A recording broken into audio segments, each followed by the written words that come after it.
Luis Carlos Ugalde, como director general y fundador de Integralia Consultores, ha consolidado una consultora líder en asuntos públicos y riesgo político en México. Además, ha sido consejero presidente del Instituto Federal Electoral entre 2003 y 2007. Cuenta con experiencia de gobierno y en instituciones públicas, como la Embajada de México en los Estados Unidos, la Oficina de la Presidencia de la República y la Secretaría de Energía. Autor de varias obras relevantes sobre elecciones, democracia, transparencia y rendición de cuentas, y autor del libro Así lo viví, donde detalla estos y más temas. Nos presenta la conferencia Oportunidades y Desafíos de México.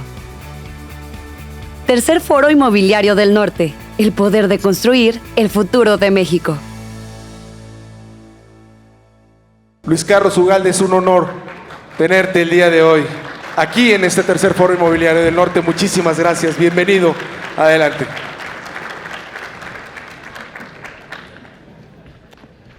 Muy buenas tardes, muchas gracias por invitarme a platicar de este tema de política.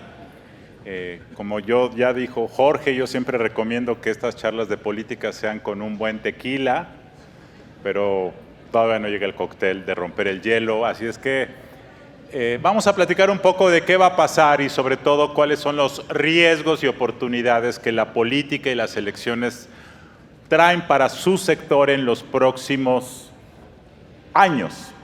Y lo que voy a platicar con ustedes es exactamente qué podemos esperar de las elecciones. Viene la elección más grande en la historia de México y esto es lo que está en juego. Primeramente está en juego el clima de inversiones, muy importante para todos ustedes. Este sector ha padecido y una pregunta que ustedes hacen es ¿qué actitud tomará el nuevo gobierno? ¿Tendrá dinero para invertir? ¿Habrá las capacidades gerenciales para detonarlo? El segundo tema es si vamos como país a poder aprovechar el nearshoring. Por supuesto que este es un tema que a México conviene, pero hemos desaprovechado por falta de visión, por falta de infraestructura, por falta de voluntad ese asunto. Y el tercer tema que está en juego en esta elección es la arquitectura del país. Es la primera elección en muchos años, en muchas décadas diría, que además de elegir a la persona que va a ser presidenta del país, vamos a definir probablemente cuál es la arquitectura política del país. Como ustedes saben, sobre la mesa está una propuesta que hizo el presidente López Obrador, que le ha llamado el Plan C, para modificar la composición de la Suprema Corte, para modificar la composición del Instituto Nacional Electoral, para modificar la existencia de los llamados órganos autónomos, y el resultado de la elección definirá si eso prosigue o si eso se detiene. De tal forma que esta es la primera ocasión que en una elección también está en juego no solo la presidencia, sino la arquitectura de la casa. Y estos son los cargos que se van a elegir. Todos los cargos prácticamente del país están en juego y en 9 entidades hay elección de gobernador. Nunca antes había habido una elección de este tamaño, son más de 20,000 cargos que se eligen, somos casi 100 millones de personas las que podemos acudir a las urnas, de tal forma que es una elección muy relevante.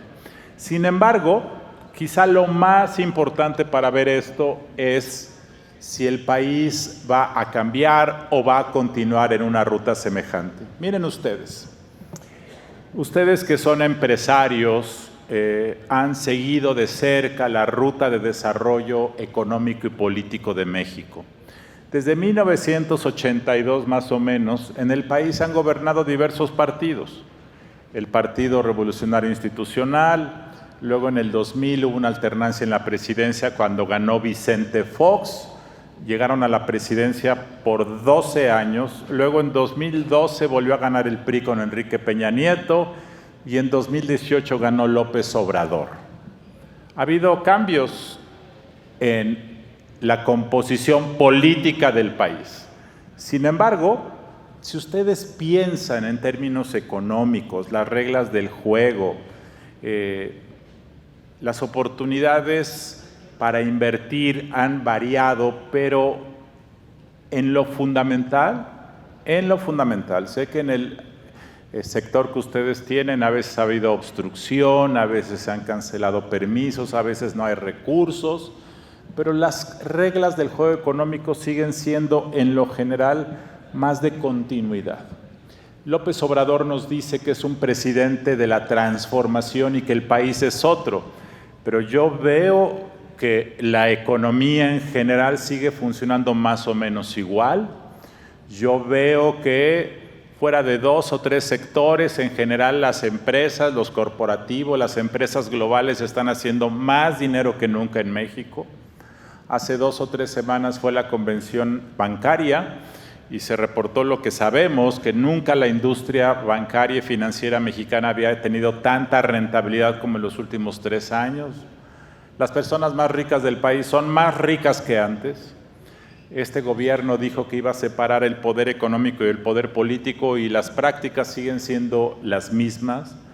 De tal forma que para bien y para mal, en algunas cosas para bien, en otras cosas para mal, yo veo más una ruta de continuidad hasta el día de hoy entre el pasado y el presente. López Obrador dijo que era el presidente que iba a desmontar el neoliberalismo.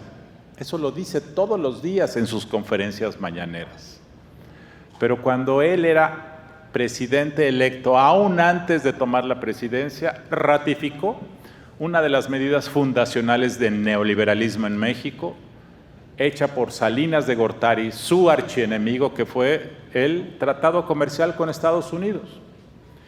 La segunda práctica neoliberal que él ha ratificado, y qué bueno, ha sido la estabilidad macroeconómica y fiscal, la estabilidad monetaria y la independencia del Banco de México, el funcionamiento de la economía de mercado en general. Todo eso sigue siendo lo mismo, de tal forma que yo veo que a pesar de los cambios en el gobierno, tenemos continuidad. La pregunta que muchos se hacen es si esto va a seguir siendo igual. Y si a partir de 2024 a 2030 habrá más continuidad o por primera vez habrá algún cambio. Este tema es central y el cambio puede ser para bien o el cambio puede ser para mal. Para mí el cambio para bien en México sería desterrar la corrupción, algo que prometió el presidente actual y que los anteriores han prometido y que no ha ocurrido. Para mí un cambio para bien sería que hubiese más justicia, que hubiese más seguridad en las calles. Esos serían los cambios para bien. Que la competencia, cuando ustedes tratan de participar en licitaciones o contrataciones de gobierno, que hubiera piso parejo, eso sería cambio para bien. Y puede haber cambio para mal, por supuesto, en otros temas. Esta yo creo que es la pregunta central. Xóchitl Gálvez es una persona que se ha pronunciado por un gobierno basado en el emprendimiento, la economía de mercado, la democracia como más o menos la hemos construido. De Claudia Sheinbaum sabemos menos, y sabemos menos por la razón de que se ha mimetizado al presidente de la República por una razón táctica. ¿Será táctica o será además de convencimiento? No lo sabemos. Es una incógnita y no la vamos a saber porque ella secunda al presidente de la República. Hay una anécdota que ustedes han leído en los medios de que en el primer debate presidencial, que seguramente muchos de ustedes vieron, Xóchitl Gálvez criticó mucho a Sheinbaum, cuestionó los resultados de este gobierno en materia de inseguridad y en otros temas, y Sheinbaum se quedó callada. Y López Obrador se enojó y, entre comillas, la regañó. Y en el segundo debate, que ocurrió hace 2 semanas, la estuvo defendiendo y defendiendo y defendiendo a López Obrador. Entonces, ¿quién es la verdadera Sheinbaum? ¿La del primer debate que acepta implícitamente que las cosas están mal? ¿O la del segundo debate que defiende y defiende a López Obrador? No lo sabemos. ¿quién es la verdadera Sheinbaum? La que habla en público y dice que comparte el llamado Plan C de López Obrador de desmontar a la Corte y en los hechos capturarla, lo dice públicamente todos los días, o la que en privado con empresarios dice que ella va a dar certeza a las inversiones. Entonces, esta es una pregunta fundamental que no podemos contestar con total certeza el día de hoy. ¿Cómo están las preferencias para la presidencia de la República? Esta es una llamada encuesta de encuestas que hacemos en Integralia, la empresa de análisis político que yo dirijo. Y como ustedes verán, la elección se ha venido cerrando. Según nuestra estimación, el promedio de la distancia que habría ahora es de más o menos 13 puntos. El oficialismo y el gobierno dicen que son 25 puntos y que el arroz ya se coció. Xóchitl Gálvez dice que ya están empatados. Nuestra estimación es que hace 2 semanas, y digo hace 2 semanas porque las encuestas publicadas en estos días hacen referencia a levantamientos que ocurrieron hace 10 días. Por eso es que esto era la visión del país hace 10 días. Así está. Mi intuición, y esto cambiará, es que esto se va a seguir cerrando. Quedan 2 semanas y media. ¿Qué tanto se puede cerrar? Es una cuestión que no sé, pero es probable que la elección se cierre más. ¿Será suficiente para que se crucen las líneas? Es improbable. Es improbable, pero se puede cerrar y esto depende de muchos factores, notoriamente de la tasa de participación ciudadana. Si sale a votar una cantidad muy significativa de votantes, eso se va a tornar muy competido. Si la gente se queda en sus casas, seguramente eso incluso se puede ampliar. Creo que esa es la variable central que puede definir cómo evoluciona estas curvas que ustedes ven aquí. Estos son los 3 escenarios, como podemos ver el resultado de la elección. El primero es que Morena se lleve todo el pastel, como López Obrador en 2018. El segundo es que gane la presidencia, pero sin la mayoría calificada en el Congreso. Y el tercero es que gane la oposición. Yo pienso que las probabilidades, de acuerdo a la información disponible, es que nos ubiquemos en el escenario 2. Eso hoy es lo más probable. En 4 días puede cambiar. Sí puede cambiar, pero con la información de hoy eso parece lo más probable. Esto es una noticia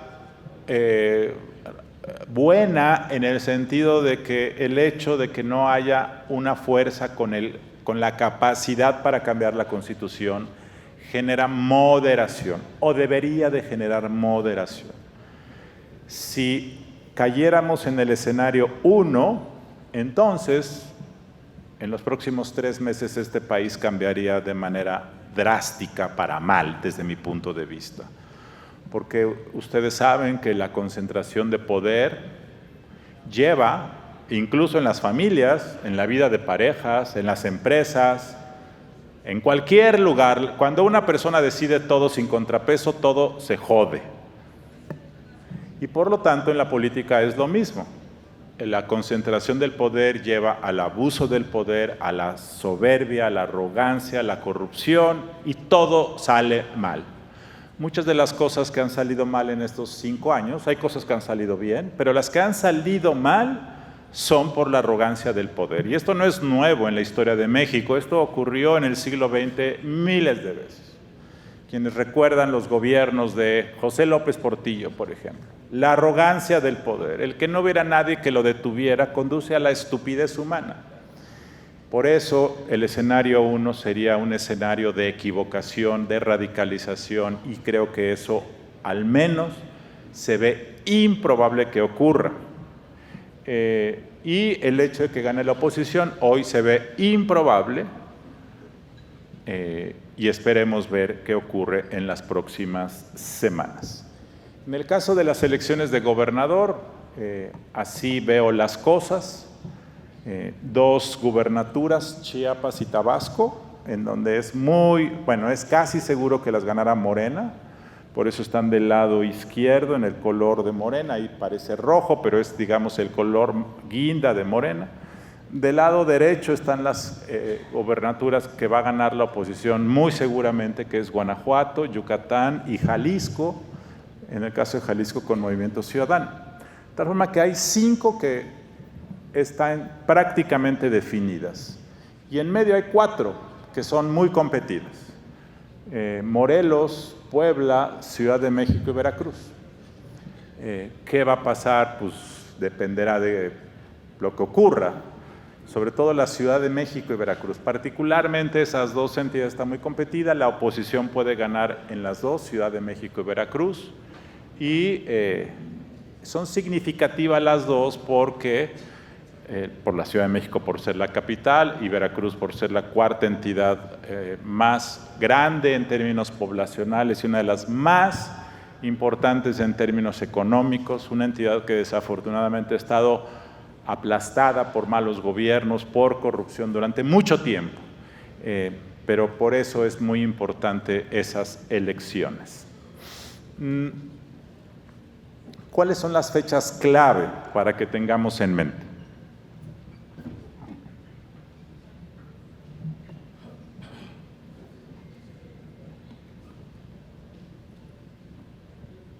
¿Me escuchan? Así está mejor. ¿Cuáles son las fechas clave?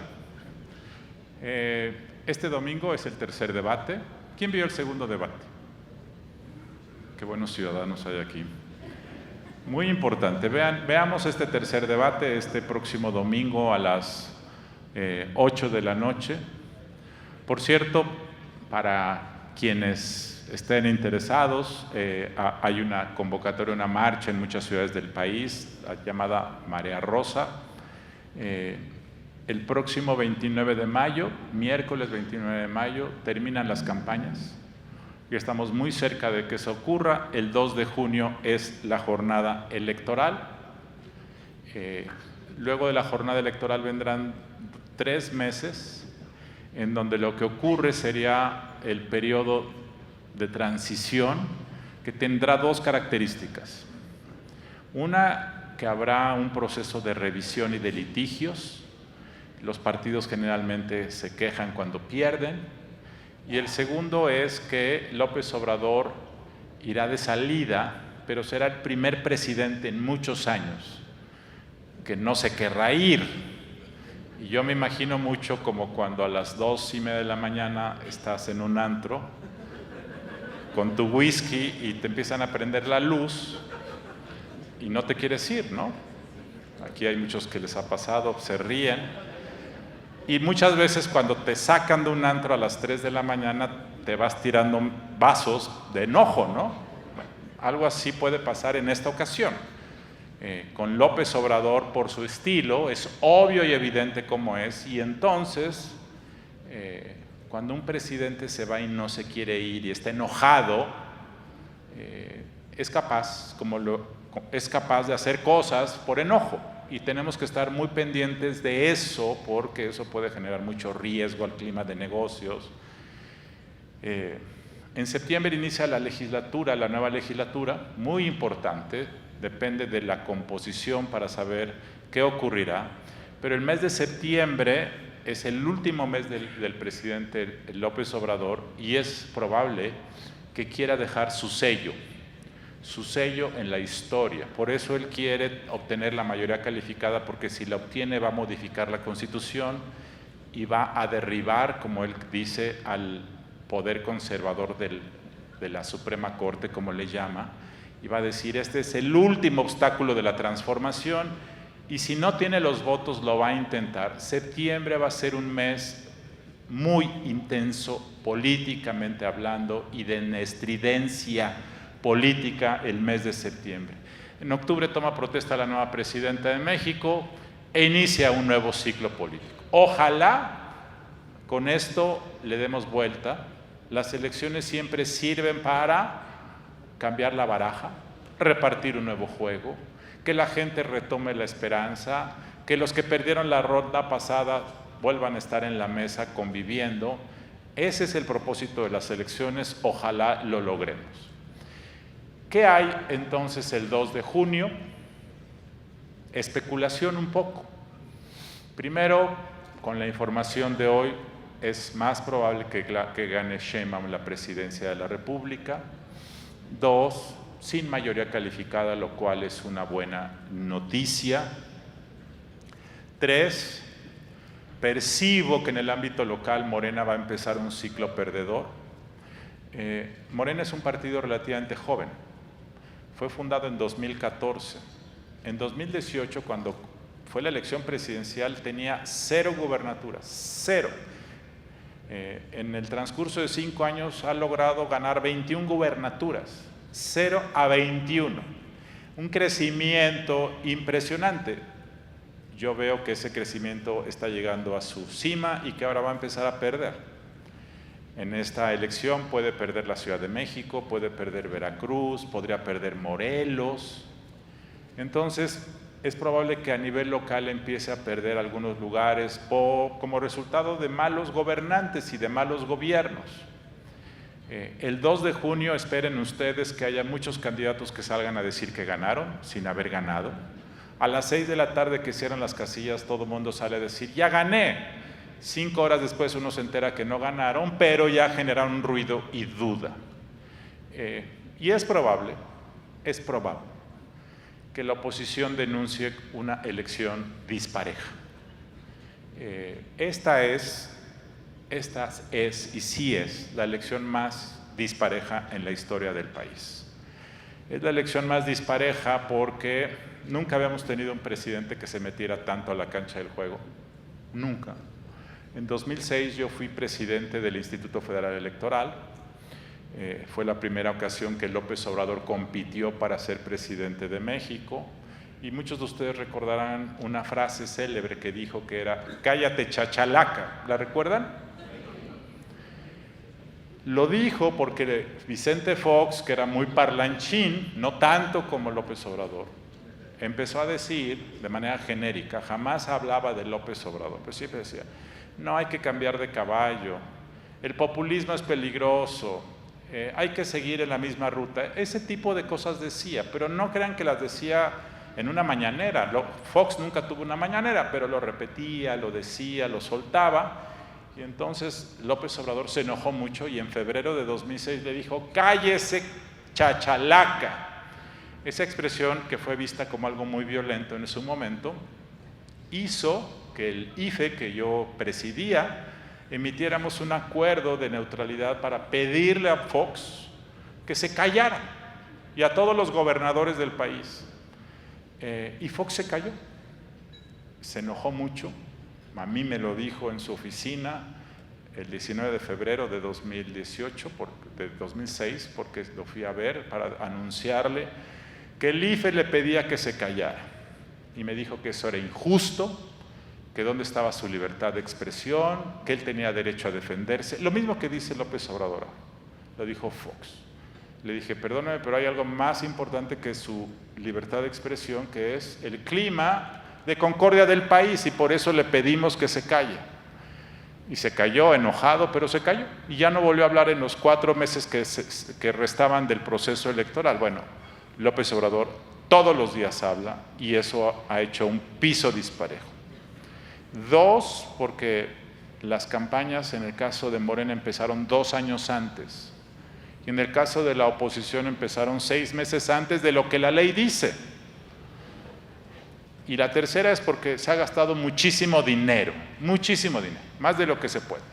Entonces, una de las razones de eso es que es probable que lo que veamos la noche del 2 de junio es que la oposición se queje de que fue un juego con muchas patadas que el árbitro no detuvo. Entonces, eso también es probable que ocurra la noche del 2 de junio. ¿Cuáles son las oportunidades y los riesgos de la transición en caso de que este escenario se materialice? Bueno, que yo supongo la nueva presidenta querrá tener un diálogo con el sector empresarial mexicano. Yo intuyo que sí va a haber el deseo de generar certeza. de que a pesar de que las empresas y los inversionistas han venido teniendo muy buenos resultados en los últimos años, siempre hay una situación de miedo, de temor que viene. Yo infiero que si Sheinbaum es la nueva presidenta electa, va a querer mandar señales muy temprano de que con ella las cosas van a tener un mejor rumbo. Y eso puede generar confianza. Creo yo que en general hay la predisposición de muchos para pensar que México es una buena apuesta, que las cosas van a seguir bien, que Sheinbaum no come lumbre y que por lo tanto todo el mundo va a estar como esperando para ver si se sienta en la mesa de póker y saca dinero para apostar. Entonces es probable que ocurra eso y que por lo tanto para ustedes y para las empresas y los inversionistas creo que hay oportunidades. ¿Cuáles son los riesgos? Que haya conflictos postelectorales. Por cierto, si gana Xóchitl Gálvez la presidencia, lo cual he dicho es improbable, pero no es imposible, habría un gran problema en el país porque López Obrador rechazaría el resultado. Y esto metería al país en una turbulencia temporal que se resolvería, pero eso generaría un problema. Ahora, si Sheinbaum gana la presidencia, pues entonces el problema es que la oposición se va a quedar lastimada por tantos agravios. Y incluso si Sheinbaum gana la presidencia, pero Morena pierde la Ciudad de México o pierde Veracruz, no descarten que en esas entidades o en otras pueda haber un poco de conflicto local, temporal, pero eso puede ocurrir sin duda. La segunda, este es un riesgo, ojalá no ocurra, pero una de las cosas que han pasado en México con López Obrador es la polarización. Yo tengo la impresión de que Sheinbaum no es así, no tiene el estilo, no tiene la personalidad y no es su forma de ser. Pero cuando ustedes la ven hablando, repite a López Obrador, se mimetiza y entonces empieza a polarizar, no se ve genuino, pero lo hace. La pregunta es si una vez que gane, si es que gana, va a mantener ese clima de polarización o si le va a bajar el volumen y se va a sentar. Yo tengo la sensación, la intuición de que López Obrador, como los que se salen del bar a las 2:30 enojados, va a querer dejar un pleito en el antro, o sea, va a querer que la gente se quede peleada. ¿Y por qué? Porque López Obrador vive del conflicto. El populismo en general vive del conflicto. Si no hay conflicto, no hay populismo y la narrativa se resquebraja. Y la figura mítica de López Obrador requiere que la gente se quede peleada en el antro aunque él se vaya. Si López Obrador se va y en el antro todos nos reunimos y nos tomamos la última cerveza y nos damos abrazos y besos, entonces el malo de la película va a ser López Obrador que se fue. Por eso López Obrador necesita que todos quedemos peleados durante mucho tiempo para que su historia tenga sentido. Y eso va a generar que él va a querer gestar, mantener, azuzar el conflicto. Y este es un riesgo, que se mantenga el conflicto por la situación que se dé después de las elecciones. El tercer riesgo que yo veo es que si Morena no gana la mayoría calificada el 2 de junio, es improbable que compre diputados después del 2 de junio. Ya ocurrió. En 2018, Morena obtuvo 191 diputados el día de la elección. Y 2 meses después había invitado a 45 diputados más, de tal forma que cuando inició la legislatura de 2018 tenía ya 250. Había ganado 191, se jaló 60 casi. ¿Cómo te los jalas? Pues ya saben cómo. Les ofreces que de este lado la fiesta está más divertida, aquí hay dinero, aquí hay más bebida, aquí hay música, tú estás del lado de los perdedores. Ojo con eso, porque eso es un riesgo que puede ocurrir. Y finalmente, como ya comenté, otro riesgo de la transición es que López Obrador use septiembre, que se va, para hacer cambios a la Constitución repentinos, sorpresivos, que generen en el clima del sector empresarial sorpresas. Ahora bien, más allá de la transición, ya en términos del nuevo gobierno, el sexenio que viene, y con esto termino. ¿Qué cosas pueden verse? ¿Cuáles son las oportunidades? Y esto es gane quien gane. Bueno, el primero es, las oportunidades pues están en el nearshoring. Y aquí ustedes saben bien, hay tres cuellos de botella principales: la inseguridad, la falta de energía suficiente y la falta de infraestructura.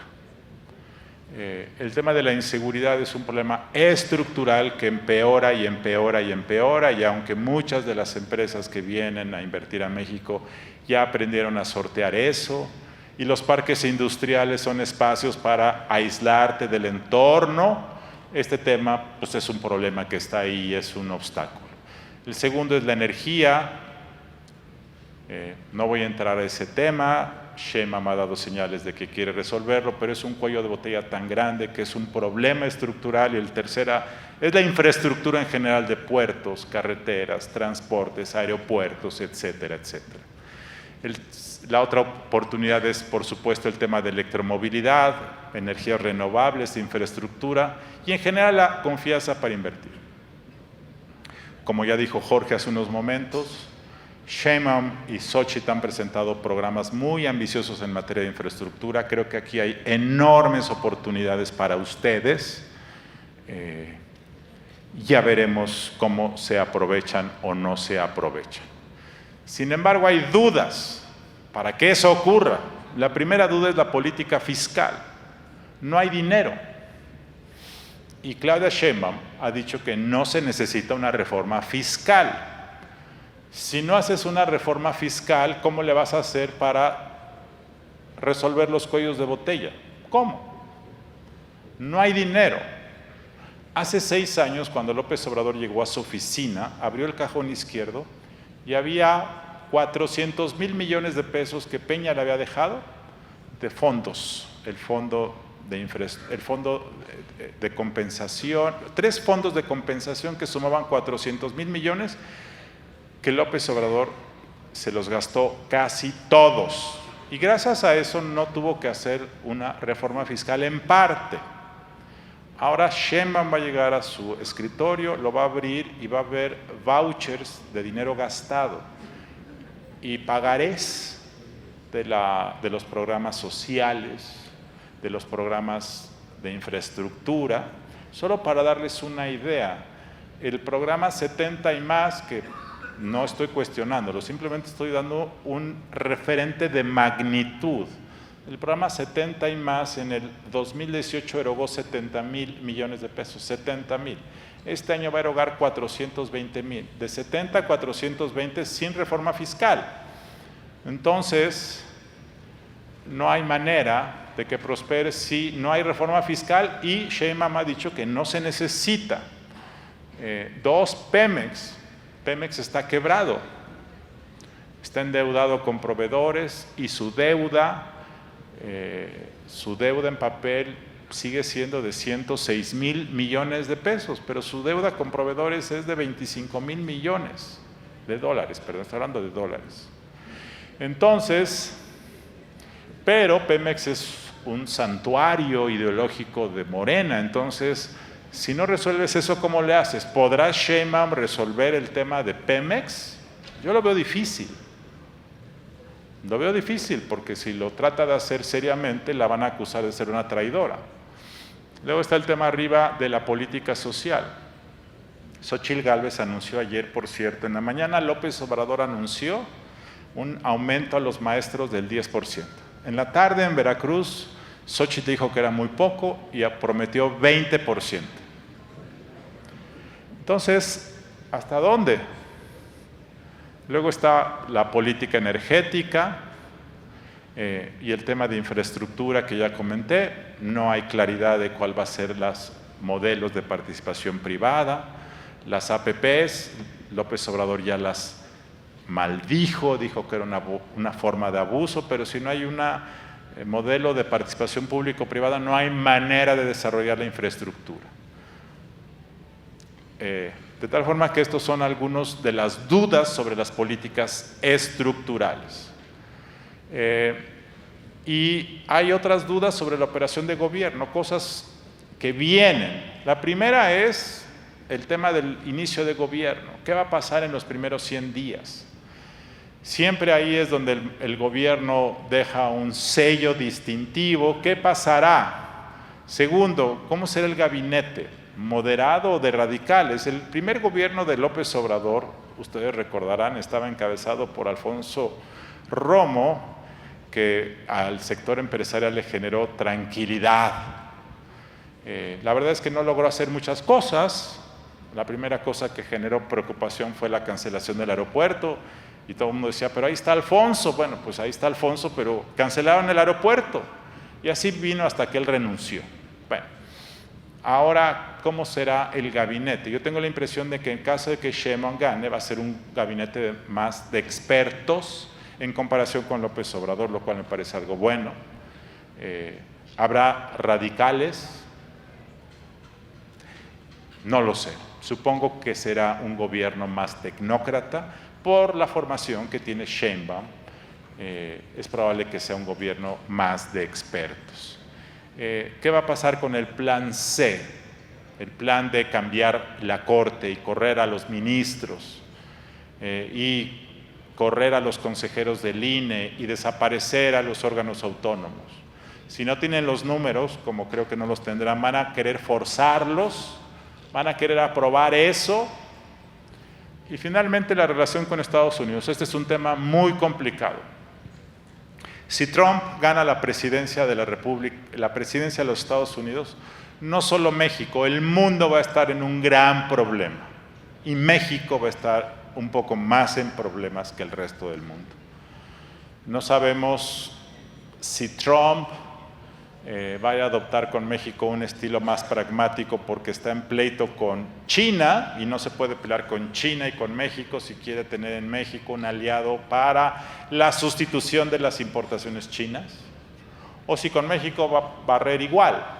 Entonces, ese tema va a ser un tema que va a dar, puede dar, ojalá no ocurra, dolores de cabeza al mundo y a México. Solamente imaginen que en el día 1 Trump puede anunciar aranceles de 10% a las exportaciones mexicanas y del resto del mundo.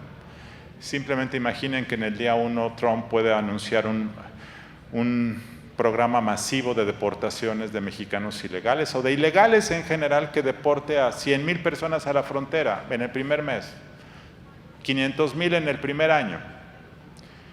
O imaginen a un Trump que decide bombardear con drones instalaciones de producción de fentanilo en Sinaloa y en Baja California. Entonces, muchos de ustedes dirán que bueno, por fin, pero solo quiero decir que en términos diplomáticos, políticos y comerciales esto significaría un tema muy complicado. Entonces, estas son cosas que van a estar ahí para que las tengan ustedes en el radar. Termino con una nota de llamado a la acción.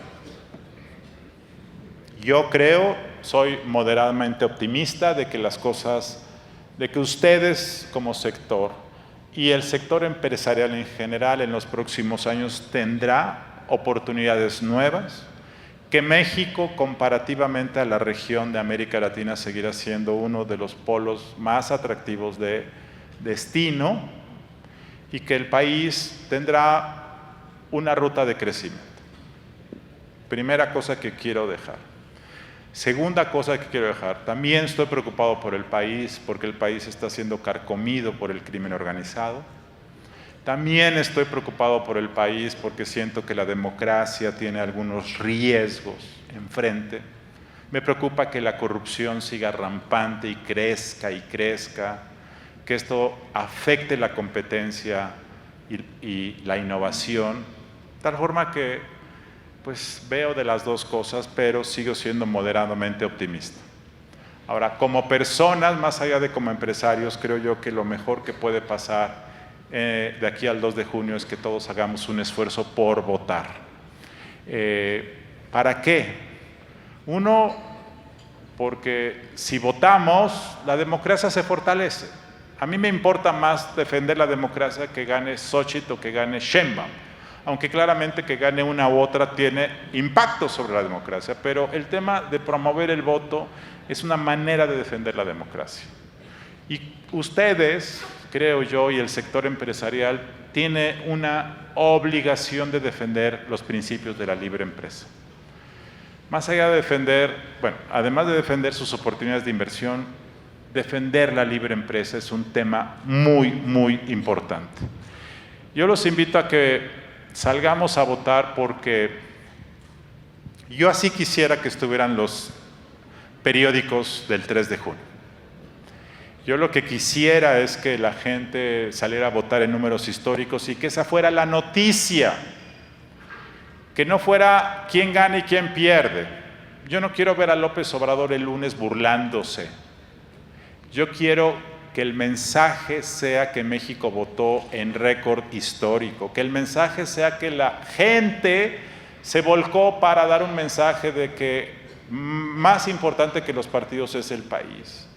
Yo quisiera que México siguiera teniendo una democracia que con todos sus defectos es un sistema menos malo que las dictaduras o los sistemas autoritarios. En el mundo, la democracia está en riesgo, y está en riesgo por el populismo, por las redes sociales, por la posverdad, por la desigualdad, por muchas razones.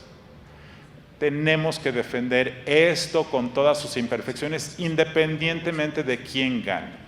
Y creo que el mejor instrumento que tenemos todos aquí es salir a votar. Los invito a que lo hagan, jalen y arrastren a sus papás, a sus hijos, arrástrenlos, comprométanse cada uno de ustedes a llevar a 5 personas a votar. Si logramos un récord histórico en votación, este país va a salir muy fortalecido.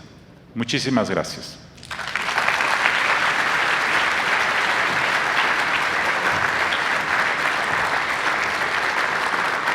Gracias, Luis Carlos Ugalde. Tenemos preguntas del auditorio. Claro que tenemos preguntas. Este tema genera muchas preguntas. Una de ellas, ¿qué factores se tienen que conjugar para que Xóchitl Gálvez gane la elección federal? Y con los datos que hoy se tienen, ¿qué probabilidad ves para que la oposición tenga mayoría en el Congreso y el Senado? La variable más importante para que Xóchitl Gálvez ganara la presidencia es la tasa de participación. Si sale a votar un número significativo y de un 62, la tasa promedio de participación en elecciones presidenciales en México es 62, 63%. Si esta tasa sube a 66, 67, creo que Xóchitl Gálvez va a ganar la presidencia de la República. Por eso ese es el tema central, creo yo, de esto. Si se queda en 62, creo que va a ganar Claudia Sheinbaum la presidencia de la República. ¿Cómo quedará la probabilidad de que la estimación que nosotros tenemos en Integralia de la composición del Congreso es más o menos que Morena y sus aliados tendrían hoy aproximadamente 270 diputados, lo cual es pues como el 58% de la Cámara de Diputados, 55%. Más o menos. Probablemente eso pueda bajar a 260. Yo pienso que Morena y el Verde y el PT van a tener más diputados que la oposición, pero también pienso que el balance va a ser mucho mejor que en el pasado. ¿Podría la oposición tener más diputados que Morena? Lo veo difícil, pero lo que importa en este momento es que haya equilibrios. La democracia funciona mejor cuando hay equilibrios. Creo que va a haberlos más que en el pasado. Una segunda pregunta, Luis Carlos, a ver si se puede elaborar un poco más el tema del conflicto temporal que mencionabas, explorar el escenario de un posible golpe de mano o golpe de Estado, declarar la nulidad de las elecciones. ¿Qué escenario se pudiera ver ya más complicado? ¿Quieren que hable de pesadillas? Ahí les van 2 o 3 pesadillas. ¿Quieren en serio oír pesadillas? Bueno, pesadilla número 1.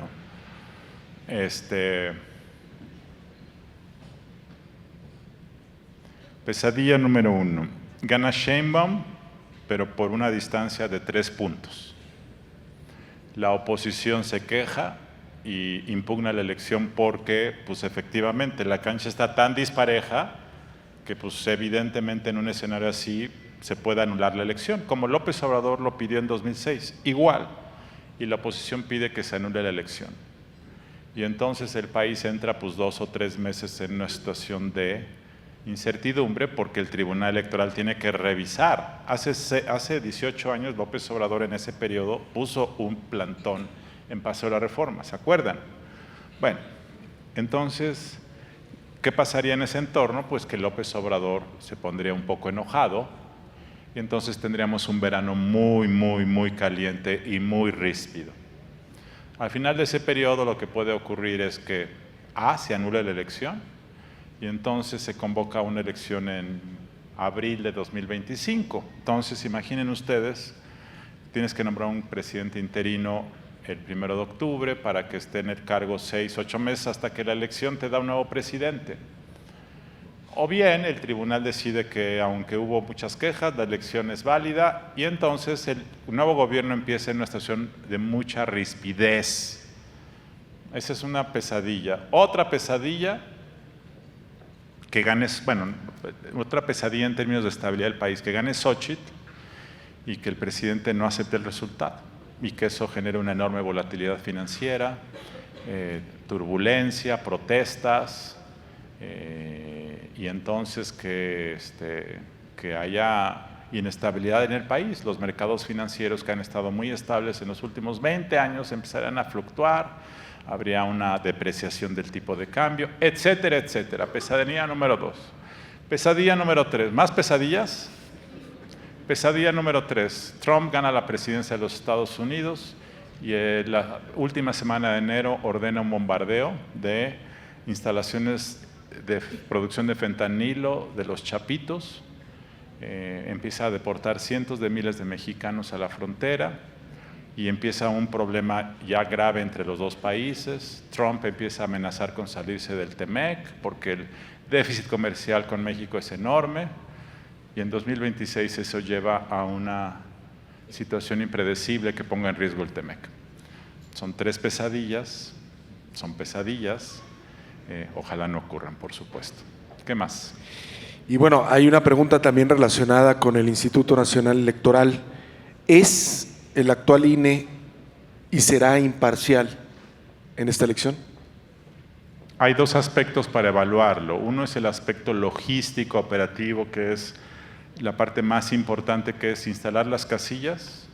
Este año se van a instalar 170,000, contar los votos y dar el resultado. En eso el INE lo hace bien y lo va a hacer bien y va a dar a conocer el resultado de los votos que hay adentro de las urnas. No va a haber trampa ni mano oculta. Puede ocurrir que el día de la jornada electoral en algunas zonas del país el crimen organizado se quiera meter a cambiar votos, sí. No será generalizado. Puede ocurrir que en algunas casillas haya trampa, sí. Pero el INE en general garantiza que las cosas se cuentan bien y en ese sentido es confiable. Donde hay duda y preocupación es que el piso disparejo del que les hablé, pues ya causó un daño irreparable. Y este piso disparejo se empezó a construir hace 2 o 3 años. Y el INE y el Tribunal Electoral no pusieron la mano firme para evitarlo. Entonces, en un sentido, el daño ya está causado y la razón es que en parte la ley no da atribuciones suficientes para poner orden, en parte por demasiado miedo, en parte por el miedo de que digas una cosa y el presidente no te haga caso. Esa es otra razón. Entonces, en otro sentido, el INE ha sido bastante omiso y eso ya causó un daño en este momento. Pues con eso terminamos. Hay más preguntas, lo que no hay es tiempo. Luis Carlos Ugalde. Muchísimas gracias y felicidades. Luis Carlos Ugalde, director general de Integralia Consultores. Gracias por este panorama político. No te vayas porque te vamos a entregar un reconocimiento a nombre de uno de nuestros patrocinadores, Bancrea. Carla Verdeja, Banca Empresarial Bancrea en Torreón, entregará este reconocimiento a Luis Carlos Ugalde. Bancrea, la primera banca cálida de México, una institución que se preocupa por conocer y tener un contacto cercano y muy humano. Con más de 10 años en el mercado, Bancrea ha multiplicado su oferta de servicios y productos, posicionándola como un referente estratégico en México. Esta institución ofrece soluciones a grandes empresarios que buscan impulsar y sostener proyectos de gran escala con un nivel exitoso. Bancrea, orgulloso patrocinador. Tercer Foro Inmobiliario del Norte. El poder de construir el futuro de México. Damos la bienvenida a Carla Verdeja, Banca Empresarial Bancrea Torreón, para entregar este reconocimiento a Luis Carlos Ugalde por su participación el día de hoy en el Tercer Foro Inmobiliario del Norte, el poder de construir el futuro de México. Ahí está la entrega del reconocimiento por esta destacada participación. Muchas gracias, despedimos a Luis Carlos Ugalde, gracias.